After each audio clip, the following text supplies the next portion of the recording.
J'imagine que vous aussi, vous avez déjà entendu ce genre de personnes qui disent qu'ils cherchent un sens à la vie. Quel est le but de la vie? Quel est mon rôle dans cette vie? Et généralement, ce sont les non-croyants qui disent ça. Mais pourtant, je vous avoue que quand j'entends un musulman me dire ça, là, ça me fait de la peine. Et pourtant, je le comprends. Pourquoi? Parce que moi aussi, avant, je pensais comme lui. Quand je me disais, quel est mon but dans cette dunya?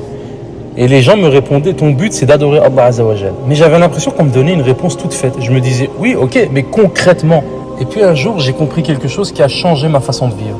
Et qu'en vérité, l'adoration n'est pas seulement la prière, le jeûne ou la lecture du Coran. C'est beaucoup plus vaste que ça. Tout dépend de ton intention. Tu travailles pour gagner un revenu halal, pour subvenir aux besoins de ta famille. C'est un acte d'adoration. Tu te maries pour préserver ta chasteté et construire un foyer qui plaît à Allah Azza wa Jal. C'est un acte d'adoration. Mais on va même aller beaucoup plus loin.